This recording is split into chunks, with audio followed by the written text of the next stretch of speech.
¿Aló? Ahí sí. Muy buenas tardes, estimadas damas, estimados caballeros. Bienvenidos al lanzamiento de la guía del habitar sostenible, parcelaciones rurales. Bueno, por fin estamos en este evento, ¿no es cierto?, que se transmite aquí desde la Universidad Católica, desde el Centro de Sustentabilidad, Michel Durán, y agradecer también al Centro de Desarrollo Local, que aquí está presente don Gonzalo Salazar, por habernos recibido y también por acompañar este proceso. Ahí les voy a explicar un poquitito. También saludar en forma muy especial, bueno, cada uno de ustedes que han podido venir de acá, desde distintas regiones inclusive, de la región de los lagos, los ríos, algunos vienen llegando a Santiago. Está presente aquí también el jefe zonal del Servicio Agrícola y Ganadero, don Marco Zambrano, y también acá presente el vicepresidente de la Corporación Amigos de Villarrica, don Juan Luis Cortés, como personas también que están dentro de las instituciones que han organizado también este evento. Ahí viene ingresando también el administrador municipal y el SECPRA de la Municipalidad de Villarrica, también le damos la bienvenida. Parto presentándome, luego de haberlo saludado. Mi nombre es David Joanet y represento también en este caso a la Corporación Amigos de Villarrica, dentro de lo que es la red de organizaciones lacustres norpatagónicas, ¿no es cierto?, que ha sido esta agrupación que ha llevado adelante esta y otras iniciativas, ¿no es cierto?, trabajando en forma conjunta durante este periodo. Y es por eso, digamos, que se ha hecho posible este evento por distintas instituciones que están aquí presentes, como les decía, dentro de lo que son este territorio lacustre de la región de la Araucanía, los ríos y los lagos. Las voy a nombrar, como son Fundación Lago Colico, Fundación Caburga Sustentable, Fundación Sustenta Pucón, Corporación Amigos de Villarrica, Fundación Huilo Huilo, Corporación Amigos de Panguipulli, Corporación Chocuenco, Corporación Amigos de Lago Ranco, Corporación CPA Rupanco, Corporación Futrono, Corporación Impulsa Puyehue, Corporación PLOC Puerto Octay, Fundación Playa Frutillar. Y también dentro de esta institución hemos tenido también aliados estratégicos, y en este caso en la guía también nos ha acompañado un muy buen aliado, como es Fundación Mar Adentro. Yo les voy a explicar un poquito, antes de partir con lo central, ¿no es cierto?, de lo que es la presentación de esta importante guía, de lo que es, cómo nace, como les decía, y cómo nace esta organización de la red de organizaciones lacustres norpatagónicos dentro de estas instituciones que yo les he nombrado anteriormente. Así que ahí Juan me va a ayudar aquí con las láminas al respecto.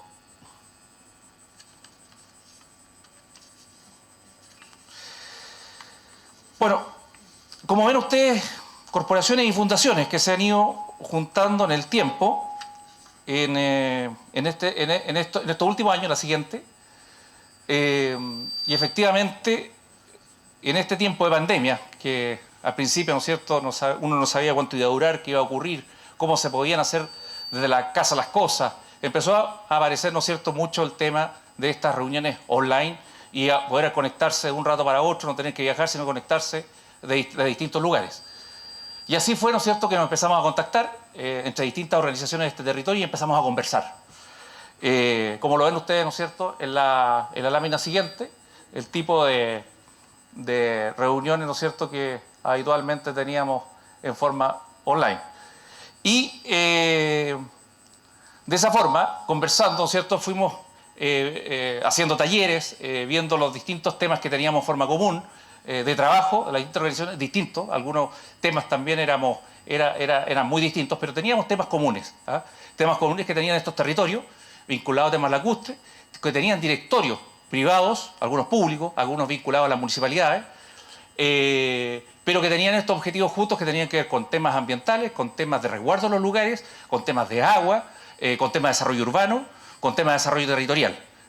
Y ahí empezamos a decir, bueno, que lo que está ocurriendo aquí es algo común, tratemos, ¿no es cierto?, de tener también un mismo diagnóstico y una misma mirada.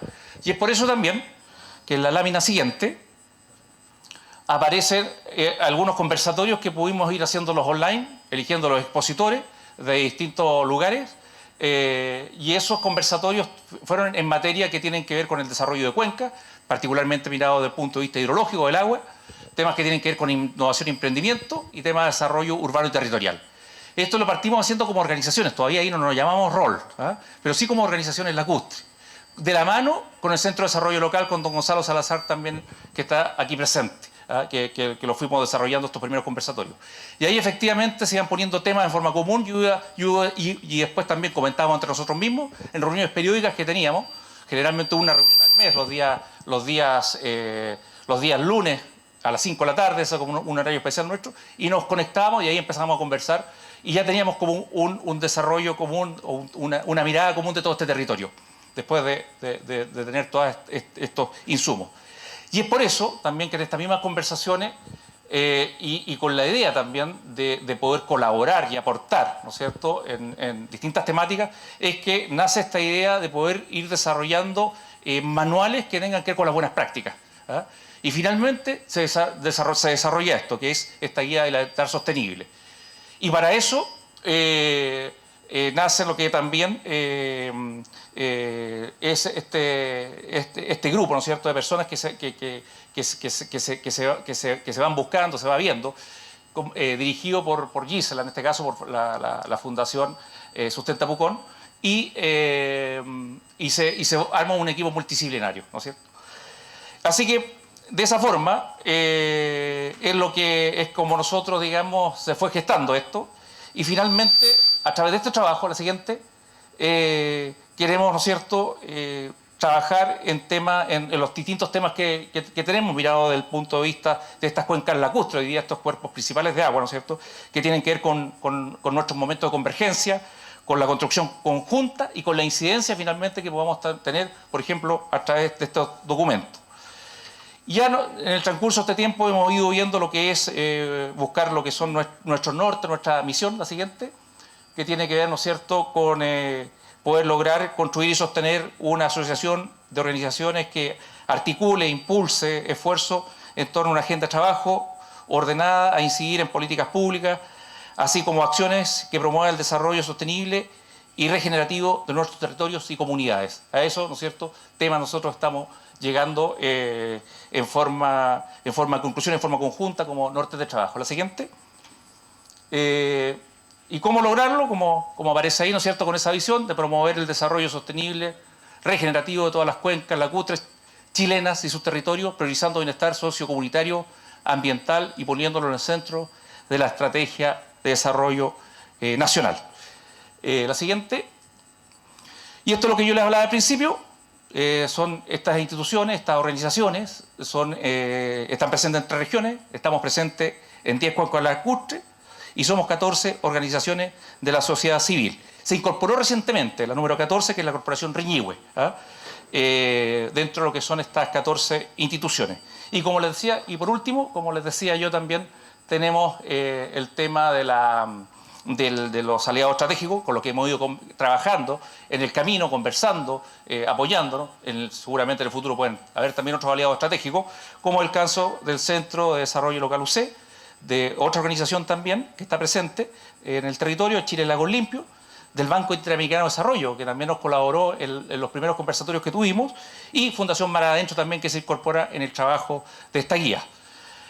Así que ahora vamos a ir al tema central de lo que nos convoca el día de hoy a la presentación de esta guía, por lo cual voy a pedir que pasen adelante. En primer lugar, Gisela Wisner, que es la que coordinó este grupo de trabajo, que es arquitecto y es la directora de Fundación Sustenta Pucón, que pertenece a nuestra red de organizaciones lacustre norpatagónica. Don Rodrigo Acalcani, por ahí está don Rodrigo, que es presidente de la Fundación Huerquehue, Parques para Chile. Don Juan Santamaría, que ya lo teníamos aquí pasando las láminas, es arquitecto y también ella es diseñador urbano. Don Felipe Markman, ¿dónde está? Ahí está don Felipe, abogado también, y ahí nos va a comentar todo el tema jurídico que se ha trabajado dentro de la guía. Tania Virval, muy bien, arquitecto también, dentro del equipo. Y, por último, don Gabriel Orrego, colega, ingeniero forestal. y ecólogos. Adelante. Así que este es el equipo que trabajó dentro de la guía, el equipo multidisciplinario, los profesionales con experiencia. Ahí dentro de la guía también sale la experiencia de cada uno de ellos, así que ustedes lo pueden conocer después. Así que ahí les paso el micrófono y ahora ellos ahí parten con la presentación. Gracias David. Bueno, estamos muy contentos de que finalmente podamos presentar este trabajo. Bienvenidos los que están aquí presencial, también los que nos están viendo en la transmisión por YouTube. Vamos a hacer una presentación muy sintética, explicando las ideas principales de cómo abordamos y lo que contiene el documento. Y luego vamos a abrir vamos a dar la palabra para recibir preguntas y poder tener un conversatorio en torno al tema. Entonces, bueno, la Guía del Habitar Sostenible para Parcelaciones Rurales es una iniciativa de 14 organizaciones lacustres. Fue desarrollada por un equipo consultor multidisciplinario que estamos aquí presentes hoy día. Es un documento digital que va a ser distribuido gratuitamente. La idea es que esté dirigido para habitantes de parcelas rurales, para gestores de proyectos de parcelaciones, para autoridades locales y regionales y también que sirva como insumo a nuevas políticas públicas que puedan normar el hábitat rural. En los últimos años se ha desarrollado un crecimiento acelerado de parcelaciones rurales, reflejando una tendencia y necesidad creciente de las personas por vivir en la naturaleza. Durante el periodo del coronavirus, fueron muchas las personas que optaron por dejar las grandes ciudades para vivir en el campo o en ciudades más pequeñas. El sur del país se convirtió en uno de los destinos más populares, colapsando la infraestructura vial y los servicios públicos de ciudades como Pucón, Puerto Varas, Villarrica y Frutillar, entre otras, generando variados impactos, afectando zonas rurales y silvestres de alto valor y biodiversidad. La guía presenta un diagnóstico del impacto de las parcelaciones en los territorios rurales y busca fomentar un cambio de conciencia a través de la propuesta de diversas estrategias y prácticas de sustentabilidad que posibiliten la materialización de acciones concretas para el cuidado de los ecosistemas existentes y permitan implementar una nueva gobernanza del territorio que considere lo urbano, lo rural y lo silvestre. Y aquí me detengo un segundo para hacer la observación que en Chile todo lo que no es urbano es rural. Y la verdad es que lo rural es muchas cosas y es también lo silvestre. Y nos referimos en el documento a lo silvestre como áreas de alto valor de biodiversidad y son zonas que debieran protegerse desde la conservación. Aquí les mostramos una imagen del sector sur del lago Yanquihue, 10 años atrás, Puerto Varas y los sectores aledaños, cómo comenzaban ya a expandirse y observándose un crecimiento claramente fuera del polígono urbano. El año 2022, solo 12 años después, es impactante mirar estas imágenes. Esto está pasando en todos los territorios lacustres, quizás algunas ciudades, algunos centros urbanos de forma más dramática, pero es lo que estamos viviendo en todos los territorios lacustres, donde zonas agrícolas, zonas de alto valor de biodiversidad, se fragmentan, se dividen, se cambia el uso de suelo a habitacional y tenemos, bueno, todos los problemas que esto acarrea sin planificación con el colapso de los servicios públicos y la contaminación, la congestión, la generación de basura, etcétera, una serie de problemáticas. Los objetivos generales de la guía son presentar los elementos clave del sistema actual de parcelaciones en sus aspectos jurídicos, ecológicos, territoriales y de gobernanza. Segundo, conocer el valor ecosistémico del territorio de los lagos norpatagónicos para fomentar su cuidado. Tercero, presentar un diagnóstico de los impactos de las parcelaciones en los ecosistemas. Cuarto, entregar claves de diseño para evitar sosteniblemente la ruralidad. Quinto, presentar guías especializadas en la naturaleza y conservación. Sexto, identificar sistemas y prácticas de gobernanza. Y séptimo, inspirar a personas y organizaciones a que tomen acción en la implementación de prácticas de sustentabilidad. El área de estudio es una bioregión precordillerana de bosque templado lluvioso de las cuencas de los lagos desde el Colico hasta el lago Yanquihue. Es un área que está inserta en un área mayor que se denomina reservas de biosfera de la UNESCO. Son áreas protegidas, son dos sectores que se llaman Reserva de Biosfera Araucarias y Reserva de Biosfera Bosques Templados Lluviosos de los Andes Australes. Aquí hay ecosistemas que están interconectados, si bien la división administrativa en comunas es un tipo de división, pero la verdad es que desde el punto de la visión ecosistémica conforman un gran territorio. En el diagnóstico nosotros mapeamos distintos lagos, aquí hay algunos de ellos, para dar cuenta del fenómeno que se está produciendo. Los polígonos amarillos son, en este caso, Villarrica y Pucón, y las superficies en rojo son lo que estaba ingresado al Servicio de Impuestos Internos hasta enero del 2022. Esto lo mostramos así para dar cuenta de una tendencia. No está toda la comuna ni todas las comunas mapeadas, pero es algo que sabemos que es importante hacer. El Ministerio de Vivienda y Urbanismo va a realizar un catastro. También el lago Rupanco, que si bien no tiene un centro urbano como Villarrica o Pucón, pero aquí también se observan grandes territorios parcelados en las riberas lacustres. Y en el lago Yanquihue, el sector sur, como ya vimos en la imagen satelital, en torno a Puerto Varas y hacia hacia Frutillar y Puerto Octay y hacia Ensenada, es una gran conurbación que presenta grandes extensiones de parcelaciones rurales. ¿Por qué esto es complicado y presenta distintas amenazas? Porque es demasiado el desarrollo de las parcelaciones en el último tiempo y ya estamos leyendo impactos y amenazas, y si bien esto se va a reflejar mucho más en el futuro, porque muchas de las parcelaciones que hoy día están recién aprobadas no están en desarrollo. Entonces identificamos una serie de amenazas dentro de las cuales hay muchos problemas y subamenazas, y estas son las 10 principales que trata el documento de la guía.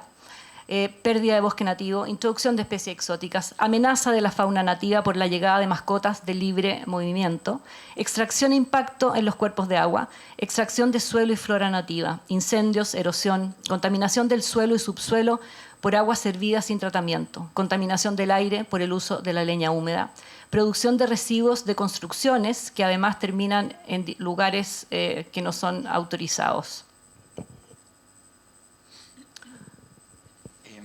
¿Me escuchan bien o ocupo micrófono? ¿Micrófono? Ya. Perfecto. Bueno, lo primero que decir respecto al acercamiento legal de la guía es que no es fácil abordar un fenómeno jurídico en una guía que busca ser aplicable, una guía práctica, ¿cierto? Y por lo tanto nosotros nos enfrentamos en primer lugar a la disyuntiva de si con esta guía nos involucrábamos en la discusión legislativa actual, que es la que estamos viendo de manera ya cada vez más latente, ¿cierto? A partir de lo que ha pasado con los oficios del SAG y con todo lo que ha pasado con los ministerios.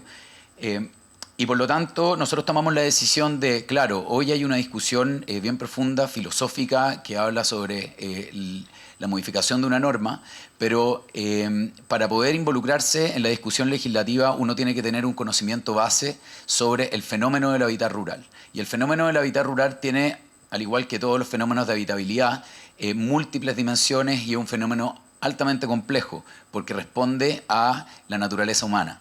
Y por lo tanto, nosotros tomamos la decisión de abordar el marco legal desde una perspectiva más bien formativa, en primer lugar, para que el lector pueda familiarizarse con todos aquellos elementos que constituyen la realidad del hábitat rural. En ese sentido, el objetivo del marco legal es familiarizar a los actores que intervienen en el fenómeno sobre los antecedentes históricos que nos llevaron a habitar el territorio rural como lo habitamos hoy, a los actores relevantes que interactúan en este habitar, para que todos estos actores, una vez familiarizados con todos los elementos que constituyen el hábitat rural, solo ahí puedan involucrarse en la discusión de manera informada y responsable. Porque lo que ocurre en el hábitat rural es que si uno no se involucra en la discusión legislativa de manera responsable y entendiendo todas las dimensiones y todos los elementos que lo constituyen, corremos el riesgo de construir políticas públicas irresponsables, reactivas, que responden a opiniones públicas, que responden a conflictos, es lo que estamos viendo hoy entre lo que pasa con el Ministerio, por ejemplo, de Agricultura, con las inmobiliarias, y el temor es que la construcción de políticas públicas responda a estas cuestiones reactivas y no responda a un entendimiento profundo del fenómeno rural. Y por lo tanto nosotros construimos el marco legal familiarizando y explicando de qué se trata, quiénes intervienen y cuál es la realidad. Y en ese sentido, gracias. En ese sentido nosotros construimos el capítulo, primero explicando una breve historia, porque hay muchos elementos históricos que nos llevan a entender por qué estamos habitando el territorio rural como lo habitamos, pero básicamente nos ubicamos en la historia precolombina y luego el habitar con la llegada de los españoles, la construcción de las ciudades como las entendemos hoy a través del sistema hipodámico, esto es a partir de cuadras, ciudades concentradas, y el inicio del entendimiento que tenemos hoy de que todo lo que no es urbano es rural, por la concentración del urbano. Una vez entendiendo la manera en que nosotros hemos ido habitando el territorio, nos pasamos a esta disyuntiva que tenemos hoy en Chile de que tenemos distintas concepciones sobre lo que es urbano. Tenemos la definición de la OCDE, que algunas instituciones aplican, tenemos las concepciones de la INE, que también se aplica, y tenemos la concepción habitual de que todo lo que no es urbano es rural, y que eso también es una de las fuentes más importantes del conflicto. No tenemos una nomenclatura y un lenguaje claro para poder abordar el fenómeno. Luego ya nos metemos de lleno en las reglas asociadas al hábitat rural, tanto lo que tiene que ver con la habitabilidad, pero también lo que tiene que ver con las normas asociadas a lo rural y lo silvestre. Nuestras medidas de protección, cómo protegemos los elementos naturales, cómo protegemos el ecosistema que nos rodea. Y finalmente nos volvemos ya de lleno en cuáles son los pasos que hoy uno, si quiere habitar la ruralidad, debe seguir para poder estar realmente cumpliendo la ley vigente. El propósito entonces, como yo les decía, es que una vez entendiendo esto, uno puede entender un gran mapa de actores. Como ustedes pueden ver, nosotros tenemos múltiples normativas que existen. Hay una concepción también en toda la discusión actual de que no tenemos normativa, de que hay mucho vacío. Eso no es del todo cierto. Nosotros tenemos muchas normas. Uno de los problemas o desafíos que enfrenta Chile también es que tenemos un sistema jurídico muy sectorial, donde tenemos muchas normas de una disciplina, muchas normas de otra, pero lo que pasa es que nuestras normas no conversan unas con otras, y por lo tanto es muy difícil poder construir un sistema jurídico coherente y armónico. Entonces, una vez entendiendo las reglas relacionadas al hábitat rural, también tenemos que entender las instituciones relacionadas al hábitat rural, que son los actores que implementan estas normas. Y con eso ya empezamos a entender un poquito la dinámica de lo que ocurre. Entendemos las normas, entendemos los actores, y ya con eso podemos un poquito mejor jugar el juego de empezar a construir nuevas normas, ¿cierto? Y finalmente esbozamos muy humildemente algunas conclusiones a lo largo de todo el capítulo, pero también al final, sobre la preocupación y la importancia de construir un sistema jurídico con perspectiva sostenible, un hábitat rural desde la perspectiva jurídica donde, claro, el humano sea importante, pero sí también sea importante el entorno natural donde habitamos, porque ese entorno natural es el que determina la subsistencia de nuestra especie y también la subsistencia básicamente de cualquier cosa que queremos desarrollar en el futuro.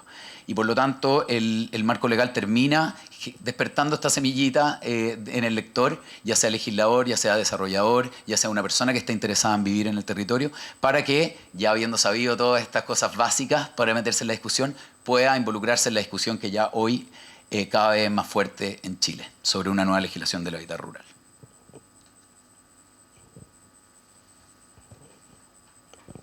Súper, muchas gracias, Feli. Bueno, entonces yo les vengo a contar un poco sobre la parte ecosistémica. Todo aquí el equipo somos amantes y muy encariñados con el bosque. Estamos en tierras de bosques. Estamos en un bosque muy especial, muchos de ustedes sabrán. Estamos en el bosque templado lluvioso, lo que es una rareza ecosistémica a nivel mundial. Hay que partir por eso, y eso es lo que trata de comunicar la guía de alguna forma. Partir diciendo, wow, estamos en un bosque muy especial. Existen muy pocas biozonas con este tipo de bosque a nivel mundial, y nuestro bosque es particularmente especial porque los grandes bosques templados lluviosos de la biosfera son bosques de coníferas. Nuestros bosques son de hoja ancha, lo que lo hace más especial. Tenemos muchas especies, muchas plantas con frutos que son dispersados por aves. En nuestros bosques templados lluviosos esta dinámica no ocurre tanto, no hay tanta interacción planta-animal como en nuestros bosques. Por ahí me decía un dato, Tomás Altamirano, 2/3 de la vegetación de nuestros bosques son dispersadas por aves. Estamos en bosques interconectados, bosques complejos, ¿ya? Muy especiales. Muchos académicos, de hecho, describen nuestros bosques como selvas de altura, ¿ya? Porque no caben mucho en la categoría del bosque templado lluvioso. Pero bueno, estamos en un lugar muy especial, único. Tenemos bosques antiguos cerca. De aquí agarramos el auto y en 20 minutos estamos en un bosque antiguo. Eso muy pocas personas en el mundo lo pueden contar.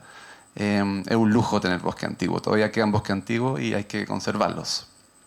Y para conservarlo y para conservar el bosque en general, hay que verlo como un ecosistema interconectado, complejo, no solamente como un estrato arbóreo, no solamente como especies de árboles creciendo, no como una plantación, sino que hay distintos elementos, hay componentes bióticos, componentes abióticos, hay suelo, hay raíces, hay micorrizas, hay descomposición, hay estratos, hay sotobosque, hay que enamorarse del sotobosque para poder cuidarlo. Aquí en la zona, en el sur en general, está muy mal visto el sotobosque como algo, un componente que ensucia el bosque. Oye, límpieme este bosque, esta parcela, por favor. Todo lo contrario, hoy sabemos desde la ecología que es clave, clave, clave para el ecosistema, para la fauna, para los hongos. Muchos de estos elementos y muchos de estos componentes se ven amenazados con las parcelaciones por temas de fragmentación, por limpias, por querer sacar los árboles muertos en pie, que pueden ser peligrosos, por querer sacar los troncos en descomposición, y bueno, muchos de ellos. Entonces en la guía presentamos esta ilustración donde mostramos un ecosistema complejo, un ecosistema completo de bosque.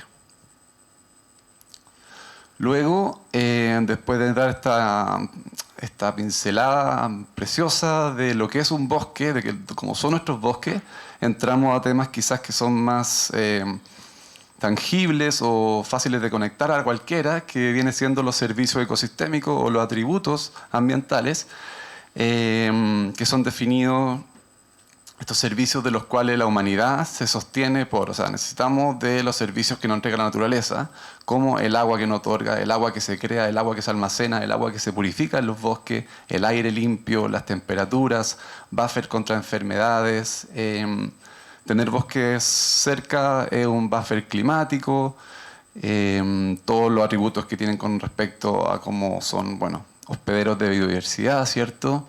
A nivel regional, a nivel nacional y a nivel global tienen servicios. También están los servicios intangibles, que son, por ejemplo, los servicios como un ente sagrado, el tema paisajístico, cómo nos gusta el bosque, qué pasa cuando entramos al bosque, cómo nos sentimos. Todos esos son servicios más intangibles, difíciles de cuantificar, pero que son muy importantes. O sea, probablemente el turismo en la zona acá es porque es muy lindo, tenemos muchos bosques, tenemos bosques viejos, tenemos bosques sanos. Luego, no alcanzo a leer. Aquí está.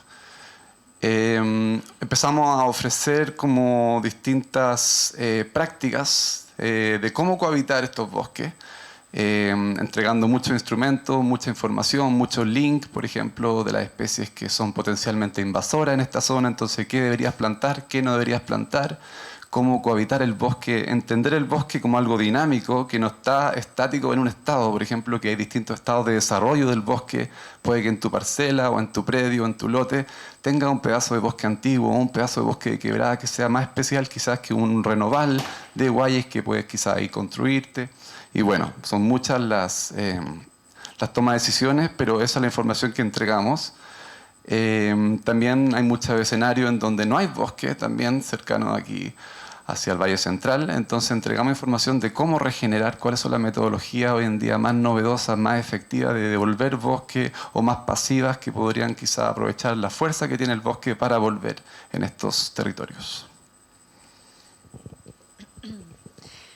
Gracias, Gabriel. Y entendiendo esto, nos damos cuenta de que cada predio y cada lote es único, porque todos los territorios van variando según su clima, su geografía, su historia, los poblados que están cerca, su conexión a las redes viales, etc.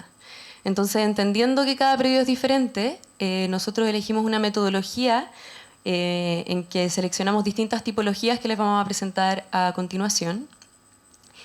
Y que cada tipología en el fondo tiene un impacto Todo diferente en el ecosistema y en el territorio y también posibilidades diferentes para ser diseñados.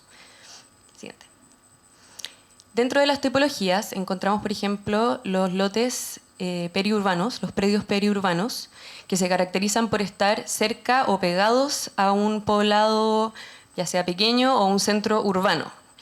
¿Qué es lo distinto de ellos? Que tienen mucho mejor acceso a todos los servicios de lo urbano. Por ejemplo, hay menos problema con la basura, hay más taco, porque hay muchos más vehículos. Después tenemos los predios silvoagropecuarios, que de forma contraria es mucho más difícil tener acceso, hay mucho problema con la basura, son territorios que han sido cultivados, que muchas veces ya se han erosionado mucho, que no hay mucho registro de bosque. Luego las áreas silvestres, que se da mucho aquí en la zona en la que vivimos y en los otros lagos que conforman esta área de estudio. Estos predios son súper delicados porque son terrenos que muchas veces están colindando con áreas silvestres protegidas o son áreas silvestres no protegidas, en que todavía no hay mucha normativa que dé a entender cómo trabajar, cómo diseñar sin destruir todo lo que ahí hay. Y no olvidemos que muchas veces los predios en zonas silvestres se dan porque la gente está buscando vivir en la naturaleza y si no vemos cómo trabajar ahí, ese sueño se va deteriorando con el paso de los años. Y finalmente, los predios en relación a lagos, lagunas, ríos y humedales. Que cada uno obviamente también es muy diferente porque la conexión con el agua hace estos territorios súper vulnerables. El método que elegimos para trabajar consta de 3 partes. Antecedentes, que es reconocer. Llego a este lugar, ¿qué había antes que yo aquí? ¿Cuál es su historia? ¿Cuál es el clima? ¿Cuál es la geografía? ¿Cómo se conecta? Etcétera.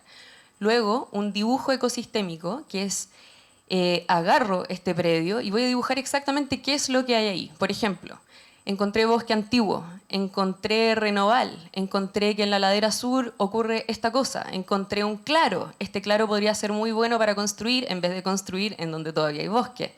Encontré conexiones hídricas, encontré ciertos animales, etc. Y luego la zonificación, que es una causa directa de este levantamiento ecosistémico. Lo mismo que ya dije, encontré este bosque se va a proteger. Voy a subdividir de manera que la gente pueda transitar por el bosque, pero no talarlo. Voy a dejar los claros para poder construir. Voy a dejar un buffer cerca de los cuerpos de agua, etc. La visión, dentro de las 3 como acciones que uno puede hacer, según lo que planteamos en esta guía, está habitar, que son las áreas que sí se pueden intervenir, ya sea con construcciones o abiertas para construir, para estacionarse, para trasladarse por dentro del predio. Después, cultivar. Aquí hay un tema súper importante, que nosotros decimos que la ruralidad está muy vinculada a lo cultivable, ya sea huertas urbanas, o sea, huertas rurales en este caso, pero también regenerar, o sea, cultivar el mismo bosque. Y que en el fondo la ruralidad pasa a ser el intermediario entre lo que se habita y lo silvestre. Y luego, conservar. Todo lo que sea de un valor ecosistémico que en realidad no podemos tocar, no se toca, se conserva y sí se dialoga con eso. Bueno, muchas gracias. Teniendo esta visión y esta metodología como base, nosotros aplicamos este como sistema de análisis y de implementación de prácticas sustentables a toda esta tipología. Y la guía un poco presenta este tipo. Y acá esta es una de ellas. Por ejemplo, esto era una tipología en relación a un cuerpo de agua, donde la subdivisión original había subdividido el 100%. Un poco como, o sea, con lotes de 5.000, lo que todos conocemos ya que aparece como genéricamente en el sur de Chile y en todo Chile. Entonces, lo que nosotros hicimos acá fue un poco como reaccionar y aplicar esta estrategia a un ejemplo concreto. Entonces, nosotros hicimos un dibujo de los antecedentes, analizamos el lugar, armamos este dibujo ecosistémico donde reconocimos ciertos valores ecosistémicos, donde reconocimos qué lugares debieran ser protegidos, qué lugares podrían ser habitables. Y propusimos una zonificación y un diseño que respondía a las importancias, o sea, a esta conexión de este sitio con su contexto mayor. Por ejemplo, acá a la derecha hay una propuesta donde, claro, acá se ve un poco como con líneas negras, que está muy subdividido, pero en general lo que proponemos es que las casas puedan ser habitables, o sea, un sitio que ya no es de 5.000, sino que es mayor, pueda tener una zona habitable. Y el resto de tu lote participa de un movimiento o de una protección mayor. Proponíamos, por ejemplo, conexiones, corredores biológicos, buffers hacia las áreas ecológicas importantes, por ejemplo, los humedales cerca del lago. Aplicamos un montón de estrategias que se aplicaron a cada una de las tipologías. De manera un poco como de proponer una visión distinta a cómo vivir y cómo habitar el sur de Chile. Bajando también de escala, estamos proponiendo en la guía un sistema de prácticas, un set de prácticas de sustentabilidad que sigan como que ayuden a los habitantes de esto al día a día, ¿no es cierto? Porque ya no, o sea, uno llega ahí y bueno, ya tengo mi casa, ya entiendo dónde vivo, mi casa participa de un sistema ecológico, ahora como mi día a día participa activamente de este proceso.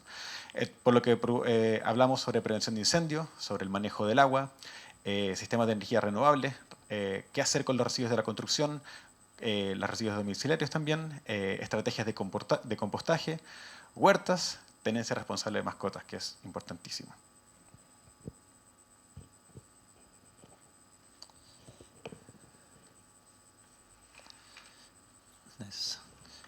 Buenas tardes. Bueno, emprendimos una aventura, yo creo que un poco inocentemente, y empezamos a explorar más en profundidad este tema de los loteos.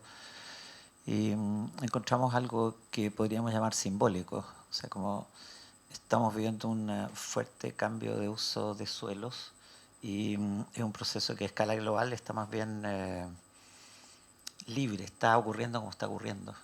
O sea, no hemos logrado como sociedades ponernos de acuerdo de cómo vamos a usar el territorio, por lo menos en mucha parte del mundo. Entonces también decimos, bueno, lo que está pasando acá es que estamos viendo que está haciendo una fuerte expansión de lo urbano, que está consumiendo tierras que son las que nos podrían dar alimento, pero al mismo tiempo está consumiendo sistemas silvestres, está cambiando el paisaje. O sea, para los que vivimos acá, que empieza a llegar gente que cambia el paisaje de esa manera y sin control, es sorprendente. También vemos este fenómeno humano de que hay un conjunto de legislación que permitiría cierto uso y no lo estamos haciendo, no está funcionando. Entonces lo que vemos es que esto puede ser una tremenda, digamos, masacre que la vayamos viendo, que de hecho la venimos viendo, o sea, tampoco estamos hablando de algo que vaya a ocurrir, sino que está ocurriendo. Y viene la pregunta de si existe alguna posibilidad de algo así como un cambio de tendencia. O sea, si es posible este tipo de procesos masivos que cambien. Entonces uno podría decir, bueno, hagamos leyes que sean muy buenas leyes y que cambien este tipo de procesos. Entonces nos damos cuenta también que no es suficiente buenas leyes por varios temas. O sea, el tiempo que demora en generarse una ley, un reglamento y que la gente lo incorpore y que lo aplique puede ser largo y puede no tener que ver con lo que nos está ocurriendo en nuestros territorios. De hecho, estamos en esa situación.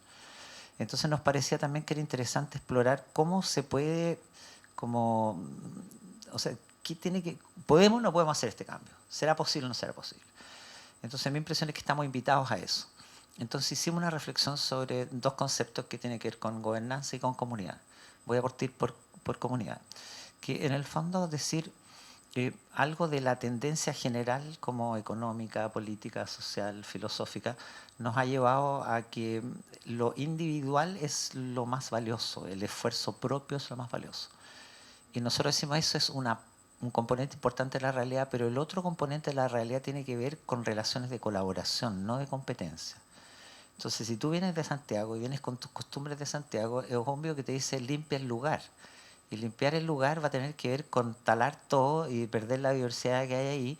Y después te van a empezar a pasar un montón de cosas que a lo mejor, como que, no sé, talan tu sueño. Talaste tu sueño al talar el lugar.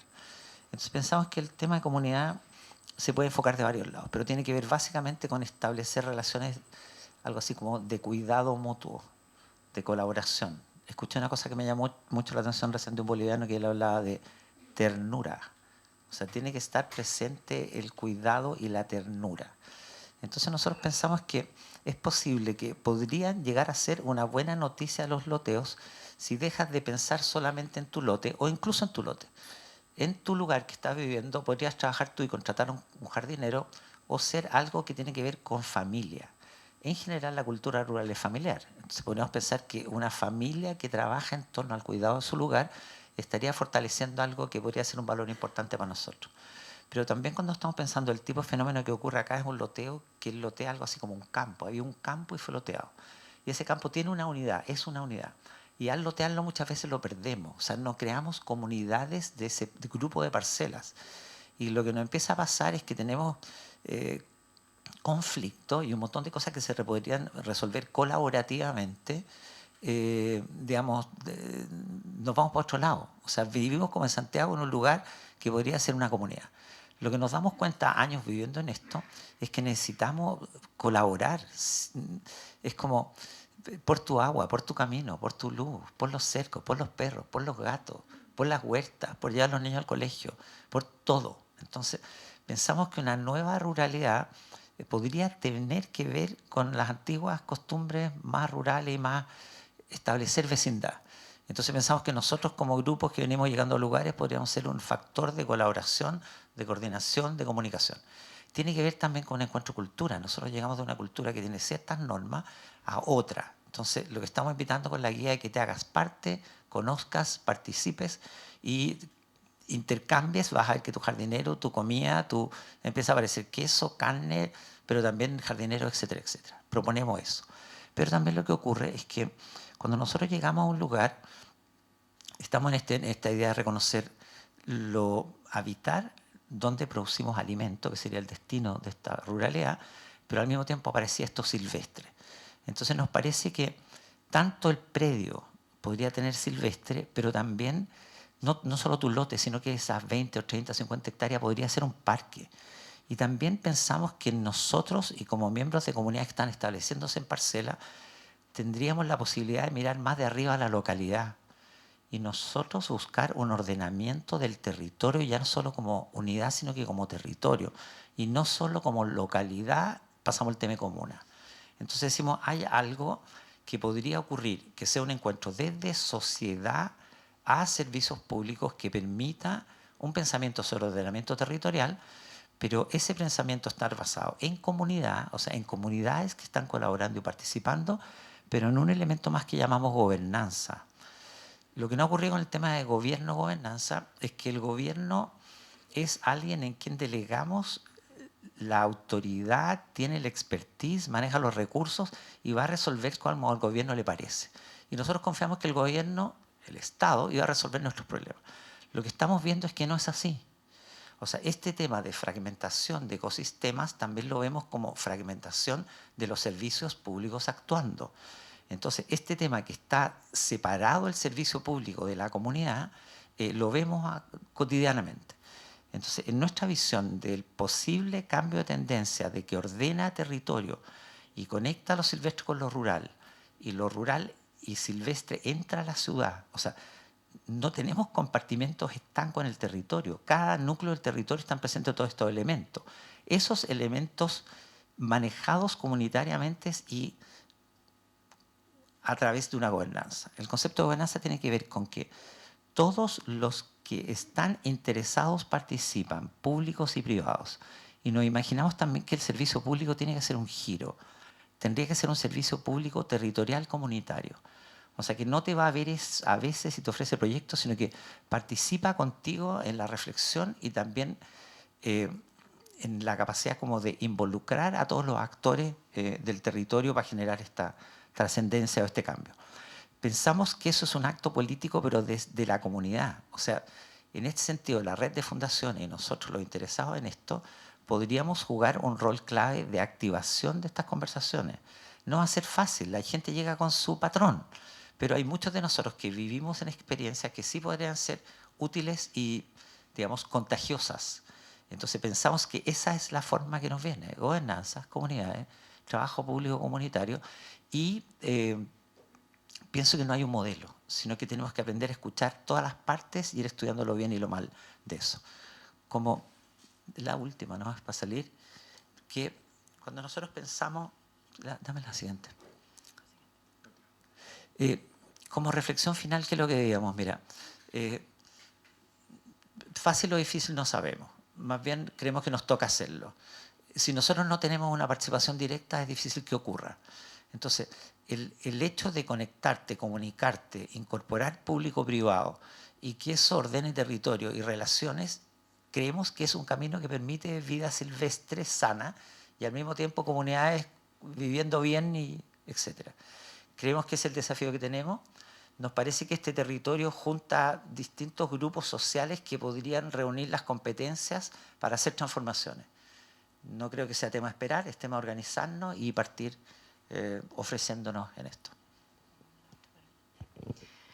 Bueno, hemos tratado de ser breves, siempre es difícil porque fue un trabajo de muchos meses, el documento tiene 140 páginas, dentro de los cuales hay muchas ilustraciones y planos, y quisiéramos invitarlos a hacer preguntas, a comentar. Nos gustaría mucho saber cuáles son sus impresiones y que pudiera compartirnos alguien, ya sea una pregunta, un comentario, una propuesta.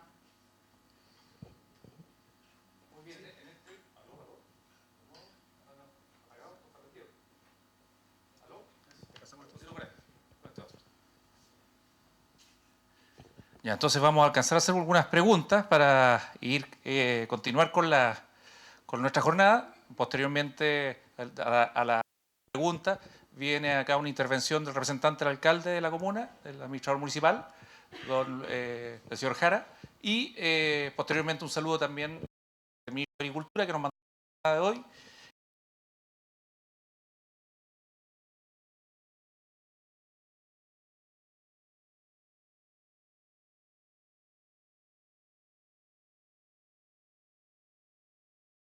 Se fueron metiendo cada vez más para alinear conversaciones también con nuestra red, para ir viendo distintas temáticas, como obviamente era más útil. Inclusive, ustedes después cuando vean el documento van a ver a la orilla algunos links de temas que se desarrollan más también al respecto. Así que dejamos la pregunta acá. Me digan primero, Juan Pedro, nombre y hace la pregunta, por favor. Más que una pregunta, en realidad era una invitación al diálogo. Mi nombre es Juan Pedro Peña, periodista del área de comunicaciones de la municipalidad. Uno de los hechos, por la naturaleza del trabajo que uno tiene, es que está muy relacionado, y seguramente Raúl también lo tiene claro, es con el déficit habitacional que ocurre en una comuna como la nuestra. Entonces, lo que imaginaba, que encuentro una exposición muy sólida desde el punto de vista de la óptica ecosistémica, digamos.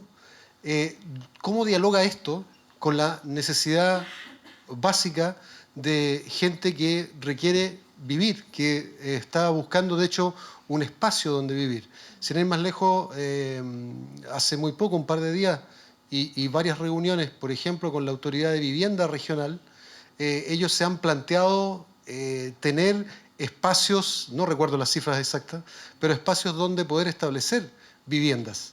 Entonces, ¿cómo dialoga este ecosistema? Insisto, no tengo la respuesta, más bien es una invitación a la reflexión. Esta necesidad real de nuestros habitantes acá en Villarrica con esta propuesta ecosistémica que ustedes plantean. Acá está. ¿Alguien quiere hablar? Yo feliz. Permiso, gracias. Bueno, esa fue la pregunta un poco que genera también la guía. Como queremos proteger el medio ambiente, pero la gente tiene que tener un lugar donde vivir.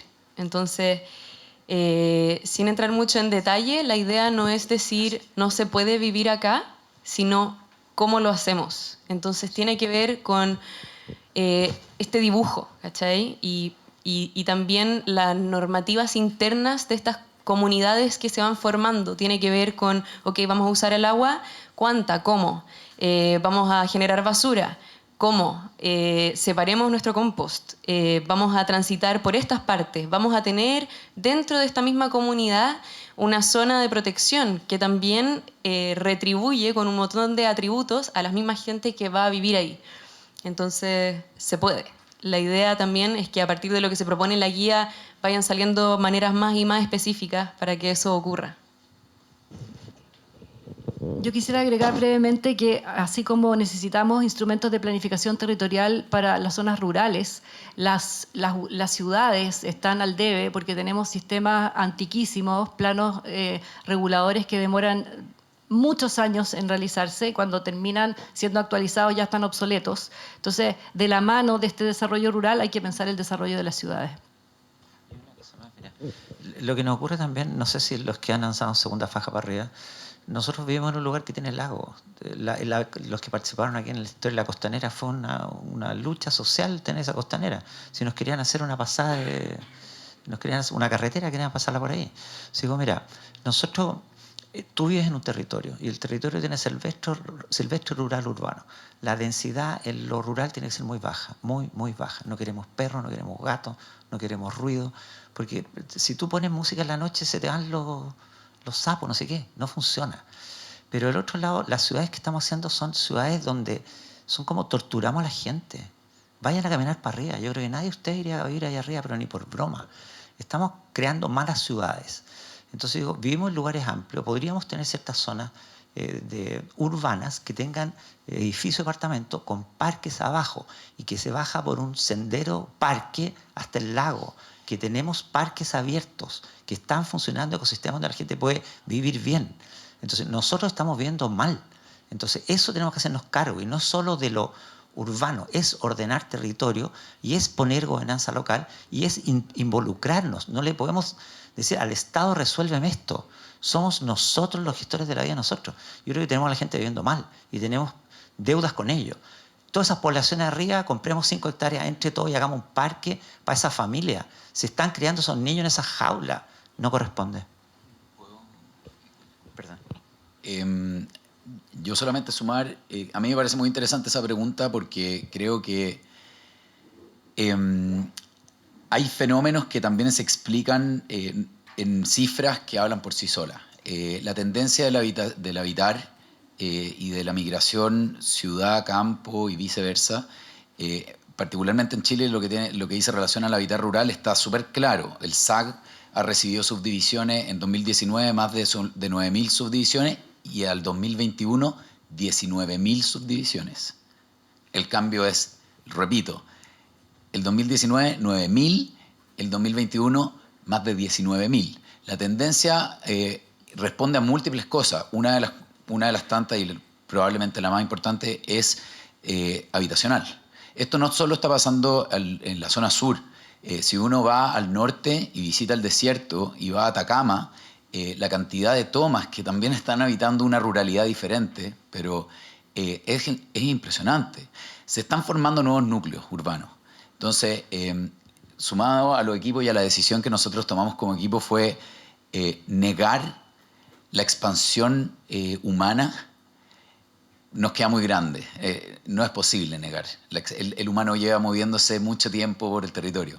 Pero sí podemos meternos responsablemente en el cómo, que es lo que nosotros quisimos plantear. Un granito de arena, no con la solución, pero con propuesta, a reflexionar un poco más sobre algo súper básico, que es necesito que este territorio subsista en el tiempo de manera sostenible para yo poder seguir vivo. La manera en que estamos construyendo las ciudades hoy no está orientado a eso. Esto no es una opinión religiosa, es fáctico. Nuestra manera de construir ciudad no es sostenible. Estamos muchas personas en el mundo preguntándonos, esta guía viene a involucrarse en esa discusión, pero humildemente para invitar a las personas y a los lectores, independiente de qué posición cumplen en la sociedad, a meterse en la discusión. Es un punto de partida y por eso, como hablaban también, hay tantos links dentro de la guía, porque entre este afán de resumir y resumir y resumir, nos dimos cuenta que no se puede, hay demasiadas cosas que hablar. Y por lo tanto está lleno de links para poder ir profundizando en esta discusión que va a durar probablemente el resto de nuestras vidas. El ir resolviendo cómo vamos a habitar el territorio y cuidar este planeta y a nosotros mismos.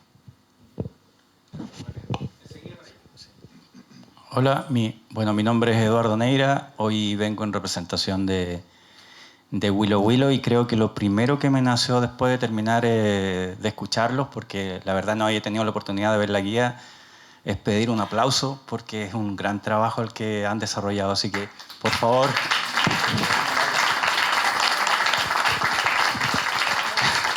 Y aquí viene la pregunta o la reflexión.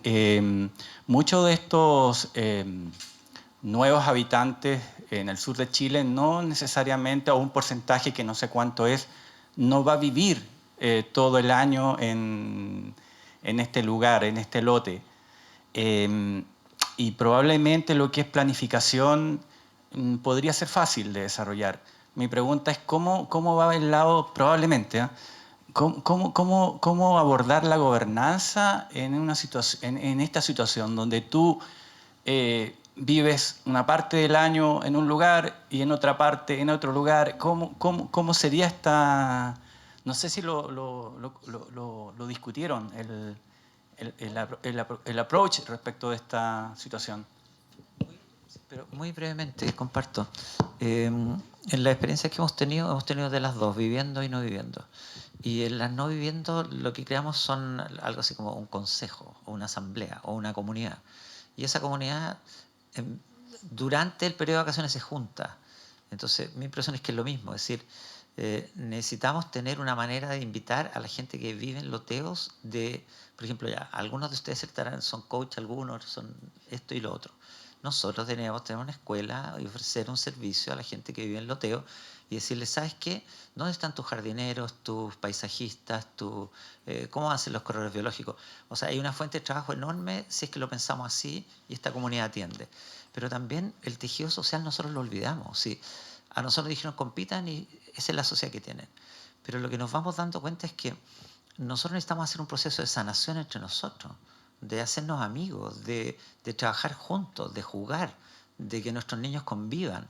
O sea, y ese proceso yo creo que tiene que ver con algo así como que podríamos llamar, así como existe el tejido de la vida, un tejido social, comunidades.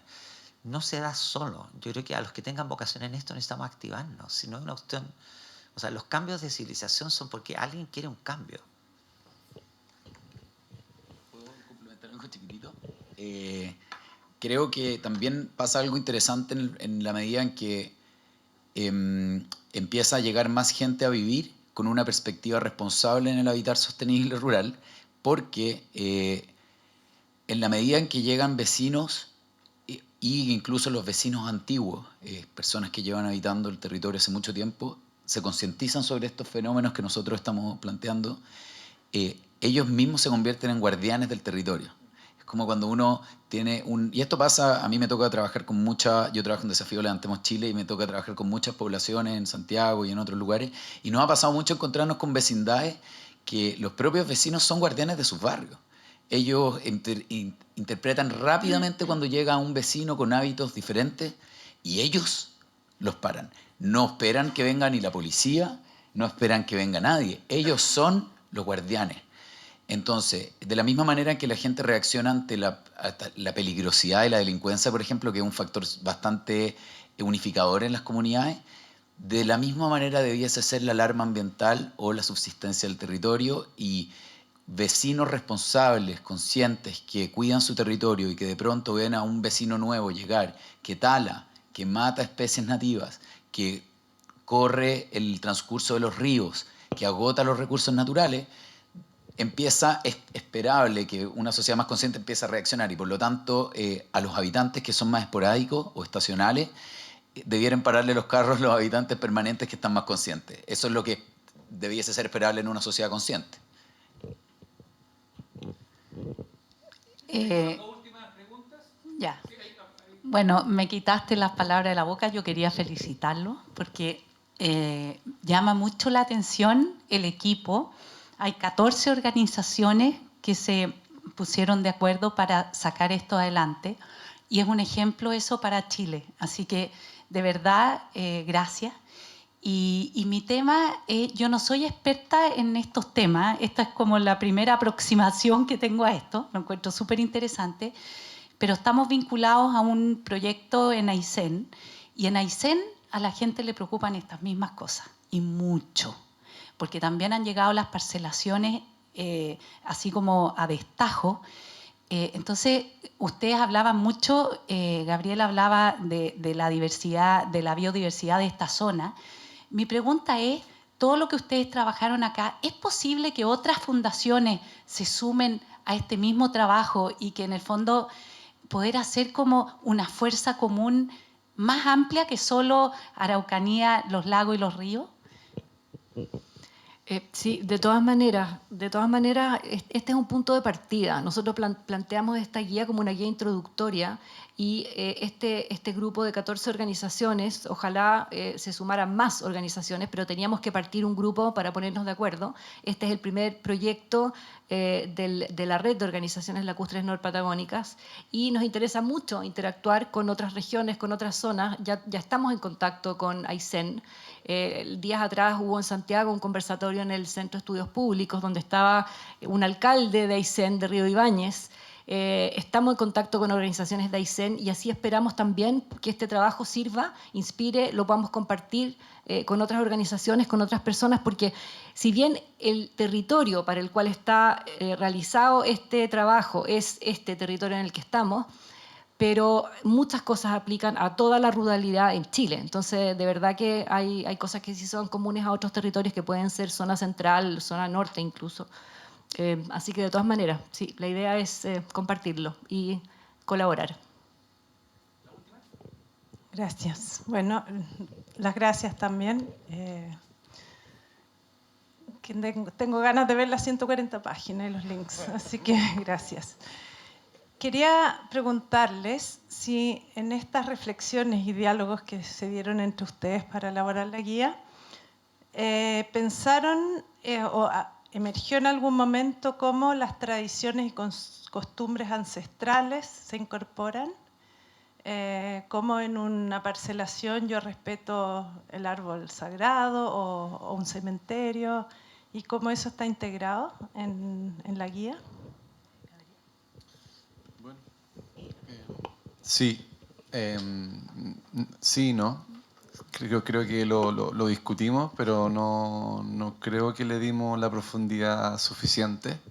Es un tema muy importante, totalmente.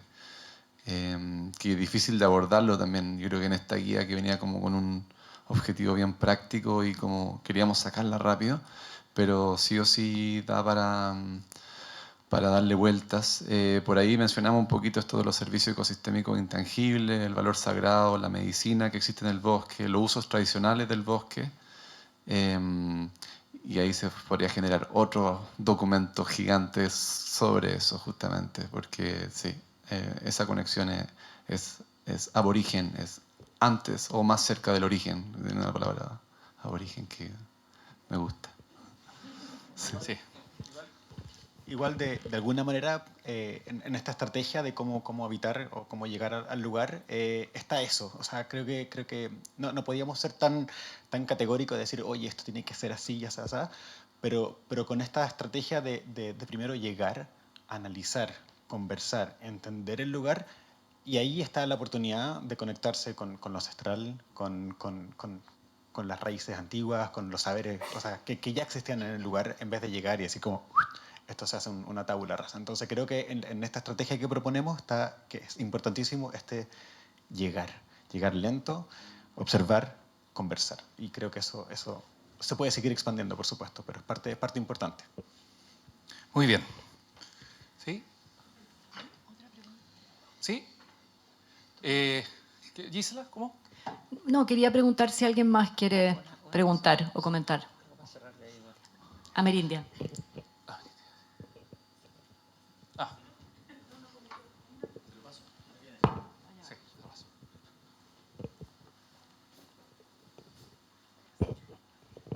Bueno, primero agradecer a todos quienes participaron en la elaboración de esta guía también. A mí me tocó leerla en extenso, así que sé muy bien de qué se trata cada capítulo. Pensando en lo que mencionaba el municipio, el representante del municipio, y desde una visión más ecosistémica o desde la protección del medio ambiente, ¿ustedes qué piensan respecto a ciertas zonas de no intervención dentro de los predios? Estoy pensando sobre todo en una cuenca que está en un proceso de elaboración de un plan de descontaminación del lago y que vienen los planes de Yanquihue y otros, pensando sobre todo en la protección de vegetación de riberas y también hay el tema de las mascotas. Siempre es conflictivo decir que no hayan gatos en las casas, pero el impacto que genera sobre la fauna y el impacto que genera el vivir de nosotros como humanos en torno a las riberas de los ríos, y eso va a implicar no tener vista al río y quizás no tener vista al lago. ¿Qué piensan de esto, de estas zonas como no take?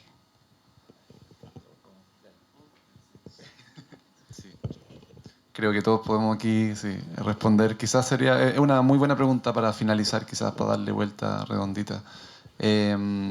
Por ahí no se mencionó, pero nosotros como que cuando entramos a conversar empezamos a hablar de Polis, Ager y Saltus, que la Tania lo homologó con distintos conceptos como el habitar, lo que se cultiva y lo que es silvestre, ¿cierto?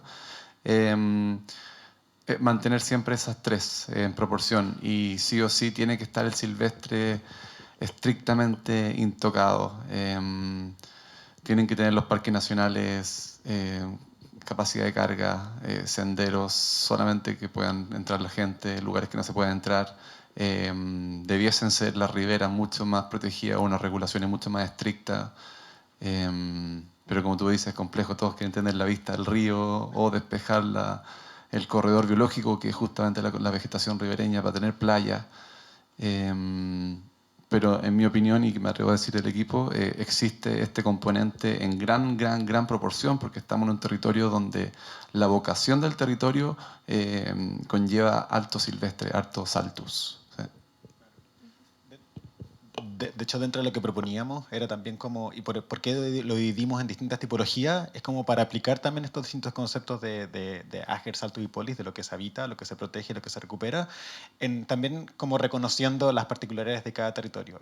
Pero como bien dice Gabriel, o sea, siempre como con una intención o con un porcentaje de protección, y que responde a este dibujo ecosistémico, y que lo que hablábamos antes, entendiendo la importancia de ciertos valores, al llegar, al analizar y al entender cómo funciona este territorio y cómo nosotros lo habitamos y lo mejoramos. Me encanta a mí la pregunta por lo sagrado, porque cuando miramos la tendencia global, justamente lo que perdimos es lo sagrado. O sea, nosotros estamos instrumentalizando todo. La experiencia de contacto con la naturaleza que se puede tener en cualquier lugar es, porque también, mira, la gracia es que estás en una parcela y sales de la noche y si hay, digamos, si no hay luces, se ve el cielo. O sea, estar en una parcela no es solo la tierra, sino que es la experiencia de nave viva existiendo. Yo creo que las comunidades indígenas tienen eso muy presente. O sea, ellos saben de dónde viene la vida. Nosotros somos los que estamos confundidos como cultura, que creemos que viene del supermercado, pero eso creemos que tenemos que recuperarlo. Y en el caso de nuestros territorios, estas regiones, tenemos comunidades indígenas y se puede tener contacto con ellos. Y hay gente que tiene un nivel de sabiduría así impresionante. La manera que hablan también es muy distinta. Por ejemplo, no le ponen tiempo a la conversación. Tienen tiempo largo para conversar. Entonces se puede filosofar en el sentido bello de ir profundamente a los valores. Después, mira, yo creo que necesitamos un ordenamiento territorial a escala global y nacional. Viene el Plan Nacional de Ordenamiento Territorial, va a venir el regional. Yo creo que nos encantaría participar en esas conversaciones porque es un muy buen momento. Nosotros, estas tres regiones tienen algo así como 1/3 de sus territorios con un plan de ordenamiento territorial, que son reservas de biosfera. En ese lugar se protegen las que se llaman zonas buffer de las zonas núcleo, que son parques nacionales, que son extensiones gigantes, muy poco pobladas. Yo creo que nosotros no podemos poblar eso directamente. Sí, en el planeta quedan muy pocas extensiones poco pobladas por humanos. Entonces todo lo que hay prácticamente no hay que tocarlo. Entonces en algunos casos, donde yo soy parte de una comunidad que tiene 500 hectáreas y que tenemos 20 hectáreas de uso. Entonces a lo mejor sí se pueden hacer en estos campos grandes esas parcelaciones que están talando. O sea, que tú vas a un bosque, lo hacen 400 parcelas y hay ríos. Yo creo que eso tiene que ser estrictamente prohibido. Porque es algo así como, te tocó el Museo de Arte Contemporáneo de no sé qué y se quemó. Entonces yo creo que aquí viene un nivel también de darnos cuenta como habitantes que tenemos que ser nosotros cuidadosos con el territorio en su conjunto y que no todo sirve para ganar dinero, porque hay lugares que son para que se cultiva la vida ahí, y no por 50 años, sino que esperamos por 70.000. Entonces yo creo que ahí tenemos que ser astutos nosotros en este proceso que viene porque requiere orden. quiero complementar. Nos gusta mucho el tema y son buenas preguntas también. Yo tiendo a ser en general optimista en este fenómeno, ¿ya? Quiero hacer ese disclaimer porque y me pasó también metiéndome de lleno en este fenómeno porque, insisto, nosotros ya tenemos pistas y normas. Desconocer que han habido personas hábiles o que hay personas hoy que están conscientes metidas en el ámbito público, en el ámbito privado, ha pasado. Una pista de que nosotros ya queremos cuidar ciertos lugares es el Sistema Nacional de Áreas Silvestres Protegidas. Existe, no es un mito, no estamos en una posición en Chile donde no existe ninguna norma que proteja. Si alguien hoy se va a vivir al lado del cráter del volcán, rápidamente va a ser noticia nacional porque nadie concibe que alguien viva en el bosque o en el Parque Nacional Villarrica en la mitad del Escorial. ¿Por qué? Porque tenemos áreas silvestres que realmente, ya decimos, ahí no se puede habitar. Entonces, conectarnos con ese sentido común ya está más o menos. Lo que sí nos falta, y este es el gran desafío y que es lo interesante que tú planteabas, es que esa lógica hay que llevarla al predio, hay que llevarlo de lo macro a lo micro. Nosotros tenemos una cultura actual que está disociada de la perspectiva holística del territorio y en general. Entonces, claro, entendemos que hay un Sistema Nacional de Áreas Silvestres Protegidas, pero nos imaginamos que esas áreas silvestres tienen que estar en lo más remoto de Chile para que sean protegidas. No, en la ruralidad justamente lo que te pasa es que a veces estás viviendo entre la transición de una ciudad a un parque nacional o a lo que consideramos. Si aparece un puma o una guiña caminando cerca, es que está en un lugar donde hay animales silvestres que forman parte de este ecosistema. Entonces, más bien lo que debiésemos hacer es abrir los ojos y mirar que tenemos sistemas que deben conversar. Y por eso yo... hay dos cosas que quiero aprovechar la oportunidad porque creo que muchas personas acaban de leer la guía y que son complejas de leer en el capítulo del marco legal, pero que son fundamentales realmente de detenerse para poder formar parte de esta discusión. Lo primero es que nuestro sistema jurídico es sectorial. No me canso de hablar de esto. Esto es uno de los desafíos más importantes que tenemos. Nuestras normas ambientales, urbanas, territoriales, no conversan unas con otras. No tenemos sistema integrado. Entonces nosotros necesitamos hacer que toda nuestra comprensión integre, que nuestras normas estén conversando. Eso es lo primero. Y lo segundo es el uso de suelo. El uso de suelo que responde, si nosotros entendiéramos, actualmente el hábitat rural tiene el Decreto Ley 3516, su perspectiva es agrícola. Y por lo tanto, el problema que tiene o el desafío es que no representa lo que está pasando fenoménicamente con el hábitat rural, porque las personas que habitan el territorio rural no necesariamente hoy quieren plantar, es lo que nos está pasando. Gente quiere venir a vacacionar, a veces gente quiere habitar nomás el territorio. Por lo tanto, replantearnos los distintos usos de suelo es cambiar básicamente el espíritu de la nueva normativa, donde si nosotros decimos quiero habitar de manera consciente, aparece la lógica de que, wow, hay una zona dentro de mi terreno que es silvestre, hay otra zona que es rural, hay otra zona que es más urbana. Y se puede aplicar esto mismo a escala cuando entendemos la concepción de uso de suelo de una manera más amplia.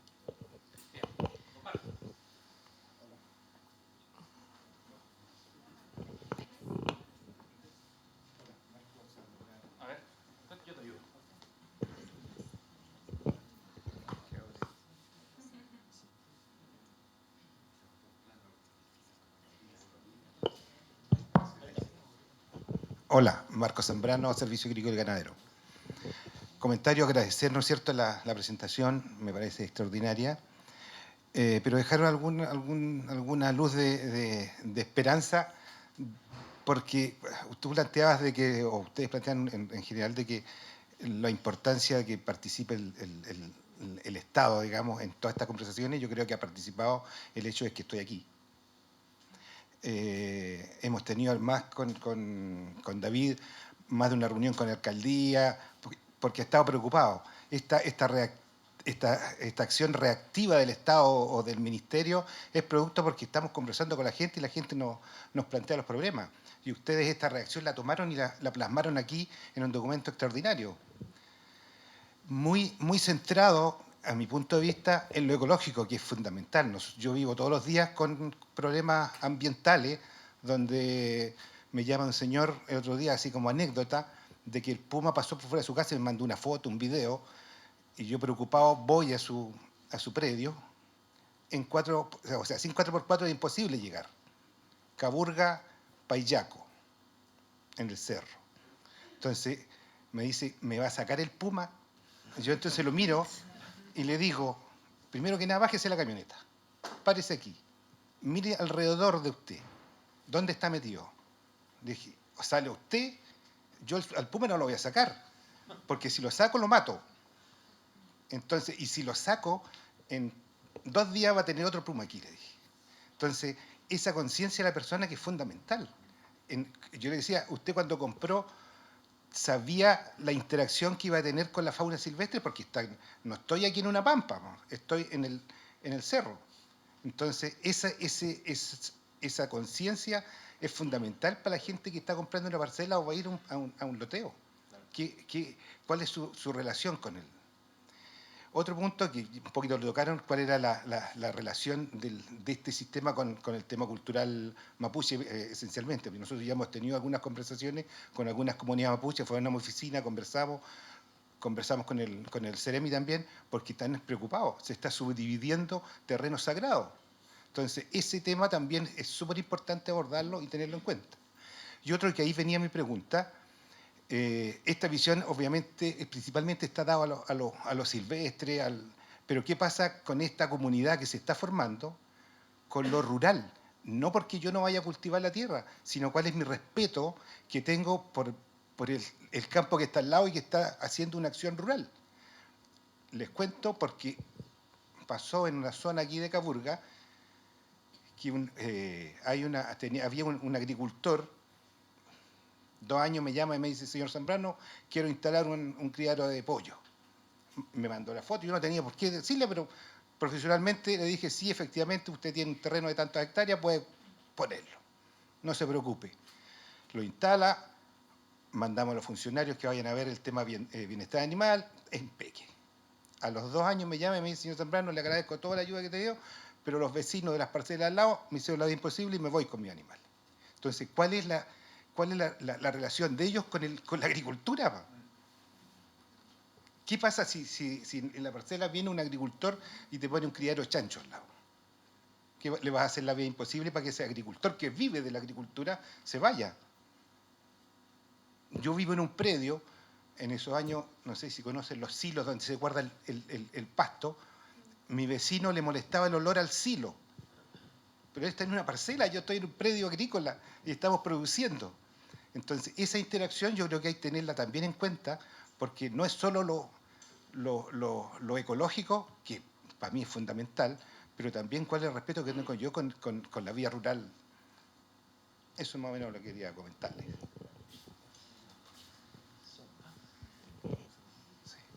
Vamos a juntar la última pregunta, que es don Francisco Quesada, que es el encargado de Medio Ambiente del municipio de Villarrica. Así que vamos a juntar esas 2 preguntas para ir cerrando. Ahí. Hola, muchas gracias por la invitación. Excelente presentación.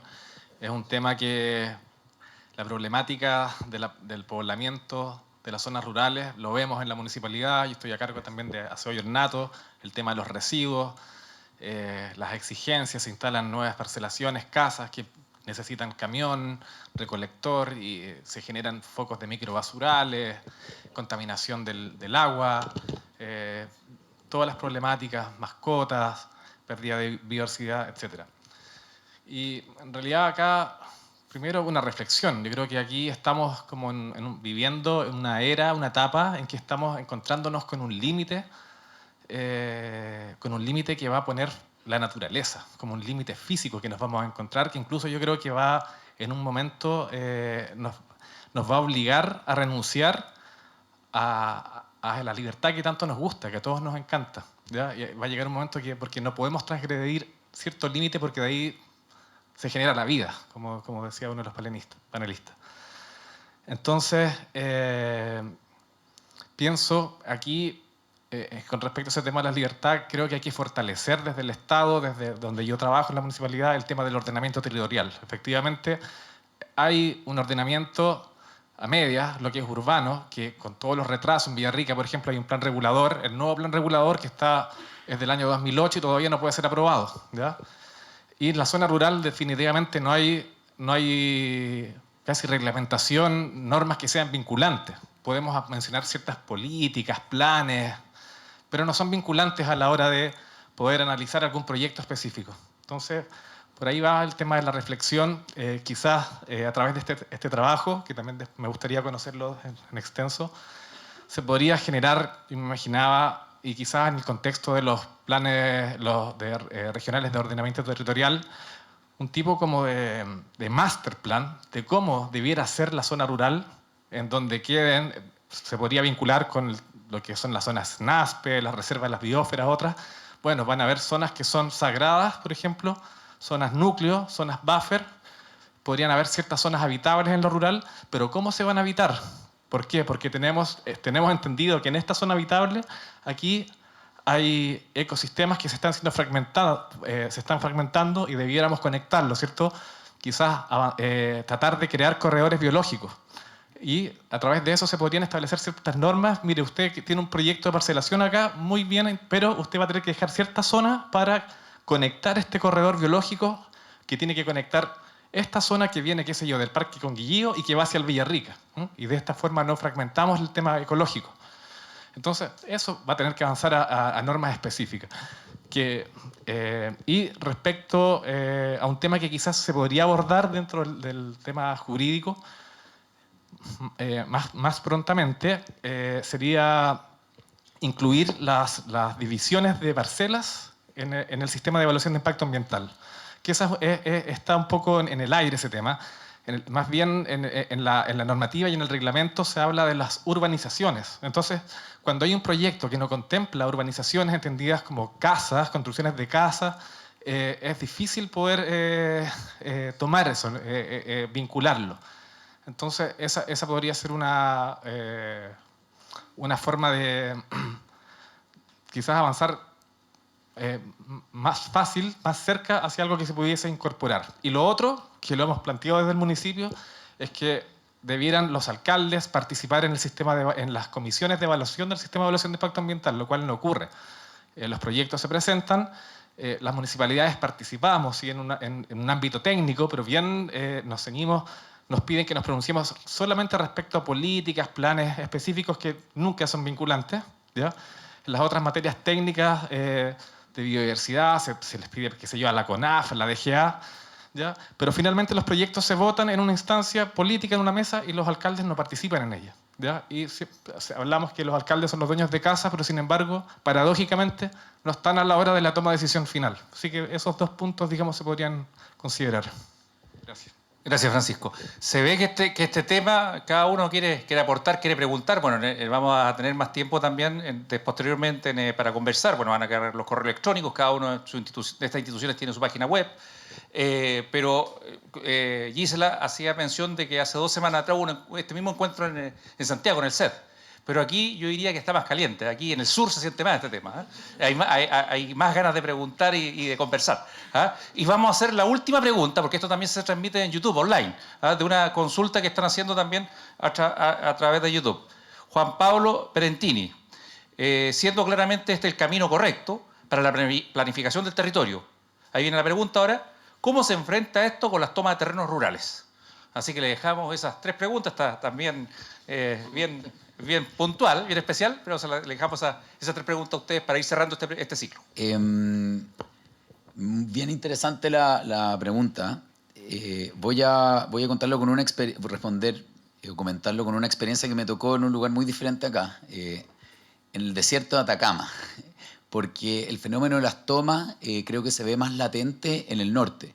No sé si están familiarizados, pero en Atacama y en gran parte del norte hay muchos territorios que están siendo tomados en el desierto, y a mí me tocó trabajar fuertemente con el municipio de Caldera, y ahí se tomó una decisión bastante interesante. En Caldera está la ciudad y al lado está Nueva Caldera. Nueva Caldera es una toma, la toma de Nueva Caldera. Caldera, que tiene un plan regulador y está establecido en el mapa, tiene X cantidad de habitantes y es de este tamaño. Bueno, Nueva Caldera ya es mucho más grande que Caldera. Y Nueva Caldera es una toma. Nadie ahí que vive es dueño de su tierra. Sin embargo, lleva tanto tiempo que la gente ya ha construido estructuras con cimientos. La gente ya se siente dueña y son muchos habitantes los que viven ahí. Algunos de los fenómenos que están pasando en Nueva Caldera es que la ciudad o la toma se está extendiendo hacia el relleno sanitario, que está en la mitad del desierto, pero como ya es tan grande, están llegando al relleno sanitario. ¿Qué decisión tomó el municipio? Se enfrentaron, ellos recibieron por parte de Bienes Nacionales el dominio de este sector. Dijeron, ok, ahora el municipio es dueño. Y por lo tanto el municipio tenía la posibilidad de tomar la decisión de erradicar, que es lo que pasa muchas veces con las tomas, o la decisión que tomaron, y es la razón por la cual me ha tocado trabajar con ellos, urbanizar y formalizar la toma. Nos enfrentamos al mismo fenómeno que hemos estado hablando ahora. Lo que nos está ocurriendo en la práctica es que en la medida, como nosotros no tenemos una concepción clara sobre qué es lo urbano y qué es lo rural, estamos confundidos. Además, hablando de nuevo sobre un punto que tú tocaste, que es que no tenemos tampoco, tenemos un problema severo, un desafío importante en nomenclatura, en lenguaje. Nosotros en Chile no tenemos definido qué es un núcleo urbano. Por ley no está definido qué es un núcleo urbano, y la potestad de definir qué es un núcleo urbano la tiene la Seremía. Por lo tanto, estamos diciendo que una persona que detenta la Secretaría Ministerial tiene la facultad para decir, mira, dadas estas condiciones, yo voy a decir ahora que esto es un núcleo urbano. Eso es un problema, porque como no tenemos claro cuándo es un núcleo urbano, no sabemos cuándo es un sector urbano, y como no sabemos cuándo es un sector urbano, tampoco sabemos cuándo es un sector rural, porque todo lo que no es urbano es rural. ¿A qué voy con esto? Las decisiones de las tomas, tanto acá en la ruralidad del sur como en la ruralidad del norte o en cualquier lugar, va a ser una decisión local, en la medida que, dependiendo de quién sea el dueño del territorio. Si el dueño del territorio es Bienes Nacionales, va a determinarse la situación de la toma, quien detenta el cargo. Y si es que es la administración local, un municipio, va a tener que tomar la decisión el municipio sobre qué ocurrirá con las tomas. Pero de ahí a que esa decisión respecto a las tomas rurales sea una decisión consciente y esté orientada a una planificación territorial, a un ordenamiento territorial sostenible, ese es el gran desafío que hemos estado trabajando y que queremos seguir trabajando por mucho tiempo más. Yo, breve también, pero mira, yo creo que nosotros, o sea, la humanidad tiene un tremendo potencial, en el sentido de que nosotros hemos explorado como ciertas vías de desarrollo. Lo que no hemos explorado es algo que podríamos llamar inteligencia colectiva o inteligencia espacial. O sea, lo que estabas hablando, Óscar es tu nombre, ¿no? Marco. Lo que decía Marco, o sea, oye, yo soy Isaac, estoy acá, estamos con el gobierno, con ustedes. Pero yo creo que tenemos que inventar otra relación. En el sentido que yo creo que todos los servicios públicos que trabajan en un territorio tienen que pensar colectivamente, dejar de trabajar fraccionadamente. Y la sociedad tenemos que dejar de trabajar fraccionadamente. O sea, lo que viene es un largo tiempo de trabajo. Estamos llenos de universidades. ¿Dónde están estudiando? ¿Dónde están haciendo prácticas los estudiantes? Entonces, nos pasan muchas cosas que yo creo que el recurso humano, no desde el punto de vista de ganar, sino que desde el punto de vista de convivir, no lo hemos usado. Entonces yo pienso que nos viene un trabajo, todo lo que estás hablando tú, mira, si tú hubieras sido parte del equipo, ustedes dos hubieran estado desarrollando la guía, esta guía hubiera sido otra guía. Y lo que tenemos que acostumbrarnos es que uno puede hacer algo, pero cuando suma otras inteligencias y otras competencias, aparece otra cosa. Entonces yo creo que la sociedad está al debe, porque el Estado no puede resolver cosas que tenemos que en colaboración hacer. Y no podemos tener un sistema vertical de mando que a ustedes les ordenen qué hacer y no tengan capacidad de co-creación junto con sus comunidades para abordar temas. Entonces yo creo que eso es un cambio profundo y que estamos en ese borde, lo necesitamos. Entonces podemos decir, oye, todos lo hacen mal, o decir, muchas gracias por tu comentario que enriquece mucho la guía y nos parece que tenemos que inventar una manera de trabajar juntos.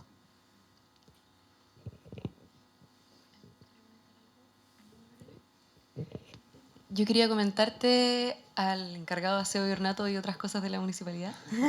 No recuerdo su nombre. Medio ambiente. Wow. Una cosa que tú dijiste es exactamente a lo que nosotros estamos apuntando, que es entender el territorio de lo más macro que podamos a lo micro, que es el habitar de cada persona. Entonces, sí, efectivamente es desde la cuenca, el clima, gran ecosistema, quién se conecta con quién, entender que todas las aguas llegan al mar, como la visión de la guía y nuestras visiones como seres humanos también, es tratar de abarcar en todo su espectro. Muchas gracias por tu comentario, fue como directo.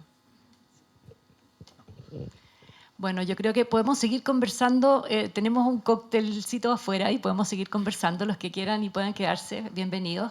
Y queremos cerrar con un saludo. Espere, Gisela, que queda el representante del municipio. Ya, sí. Perdón. Sí.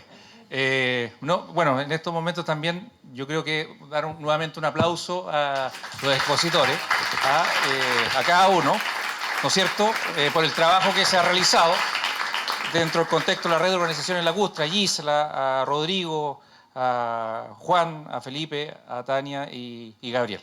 Así que muchas gracias por la presentación de hoy. Y lo que se caracteriza también cada una de nuestras organizaciones, corporaciones y fundaciones que nombramos al principio es también por el trabajo local, y por el trabajo con los municipios locales. Hay mucha relación. Y aquí en Villarrica también es así. Así que ahí le damos la palabra ahora a don Raúl Jara en representación del alcalde, don Germán Vergara, que nos va a dar un saludo aquí, el administrador municipal.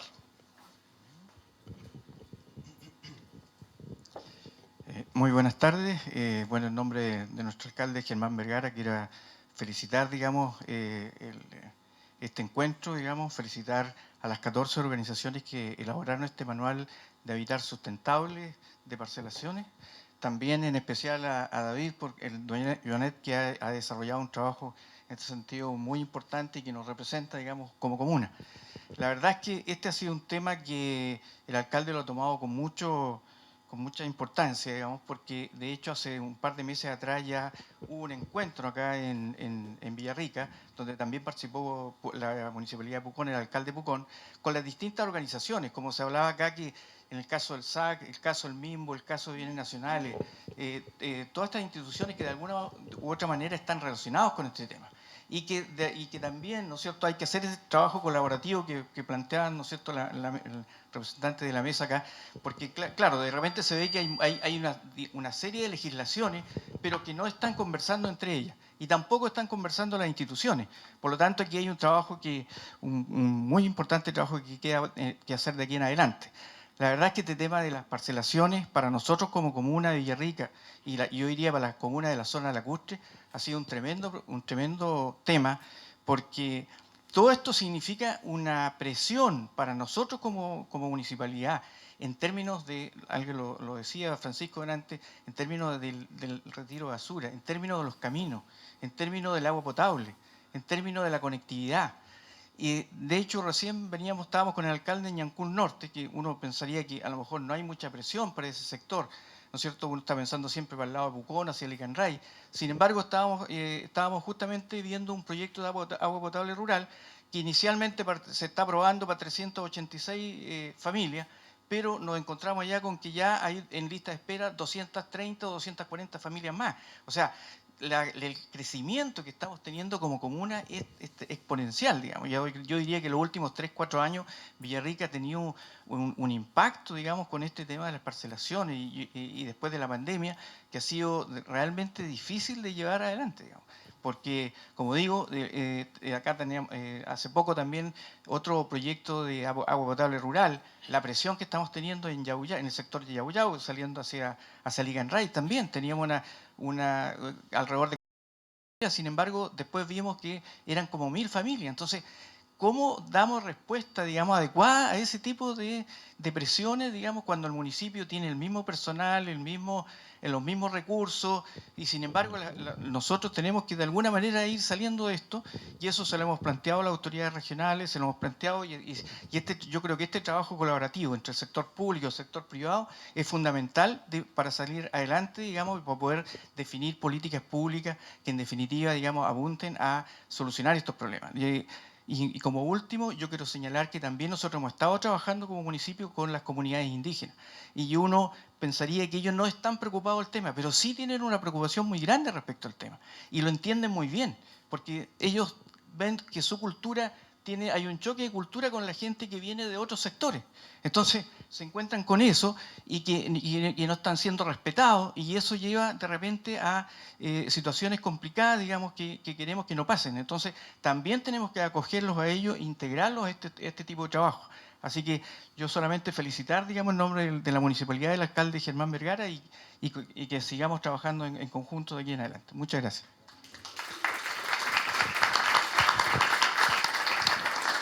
Muchas gracias, Raúl. Bueno, ya viene la última parte, pero así como lo han dicho los panelistas, lo decía Raúl, y entro también dentro de lo que le comenté al principio de estos conversatorios que tuvimos.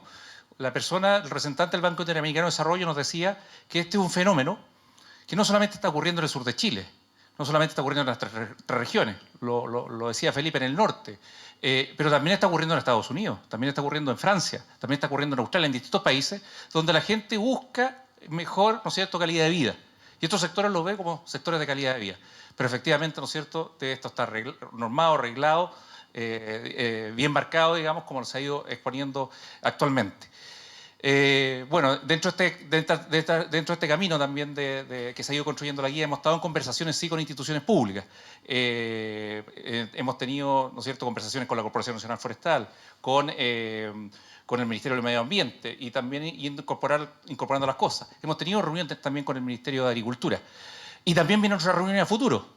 Por ejemplo, tenemos una reunión también con el asesor legislativo, donde también muchos insumos de esta guía van a servir para los nuevos reformas, o la reforma, o las nuevas modificaciones que tienen que tener, o reglamentos que tienen que tener los cuerpos legales.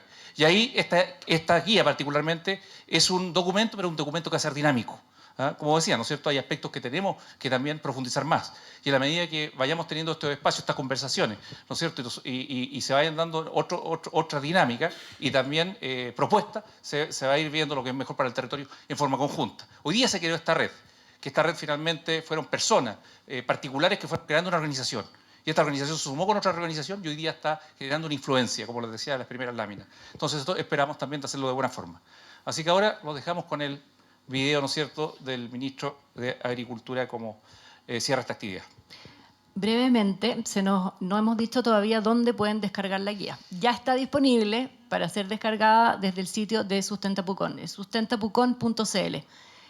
El documento es gratuito, es digital, y así que pueden descargarlo y compartirlo o invitar a que otras personas lo descarguen. Muchas gracias. Bueno, tan solo desearles el mejor Nehuen. Se han metido en un tema complejo. Bueno, tan solo desearles el mejor Nehuen. Se han metido en un tema complejo, pero necesario.